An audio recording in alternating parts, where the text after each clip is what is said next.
అల్లు అర్జున్ గారి గురించి తెలిసిందే కదా, ఇండియాలో ఎవ్రీ కార్నర్ ఫ్యాన్స్ ఉంటారు. మన క్యాబ్ ఓనర్ కూడా అల్లు అర్జున్ ఫ్యానే అంట. క్యాబ్ డ్రైవర్ మాత్రం మన పవన్ కళ్యాణ్ గారి ఫ్యాన్ అనుకుంటా. పోలీసుడు అంటే కొంచెం కూడా భయం లేదు. సెల్ఫోన్ డ్రైవింగ్ అని చెప్పి 5,000 ఫైన్ వేస్తే చలాన్ పేపర్ తీసుకొని లైసెన్స్ ఇచ్చేసి నా కాంటాక్ట్స్ నాకు కొన్ని రూపాయి కూడా కట్టను అనుకొని రిటర్న్ వచ్చేసిండు. మొత్తానికి గ్యాంగ్టాక్ నుండి నార్త్ సిక్కింకి అయితే స్టార్ట్ అయిపోయాం.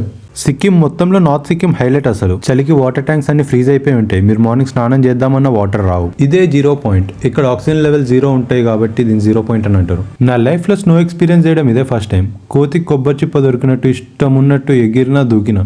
దాని తర్వాత తెలిసిందో ఆక్సిజన్ లెవెల్స్ తక్కువ ఉన్న చోట అంతగా ఎగరద్దని. ఫుల్ హెడ్ ఎక్, వామిట్స్ అయినా, ఇంకా సైట్ సీయింగ్ లేదు ఏం లేదు. నన్ను హోటల్ రూమ్ లో పడే అని చెప్తే మా డ్రైవర్ తీసుకెళ్లిపోయాడు. నేనైనా కొంచెం బెటర్. మిగతా వాళ్ళు అయితే కళ్ళు తిరిగి పడిపోయినారు. అక్కడ ఉన్నది ఒక్క మిలిటరీ హాస్పిటల్, అదంతా పేషెంట్స్ తో నిండిపోయిందంట.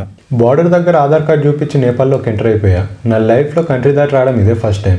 జోక్ ఏంటంటే ఇక్కడ వీళ్ళ కరెన్సీ కన్నా ఇండియన్ కరెన్సీ ఎక్కువ వాడుతూ ఉంటారు. ఈ బార్డర్ దగ్గర అయితే ఫోన్ పే కూడా వర్క్ చేస్తుంది. ఇది నేపాల్ కరెన్సీ.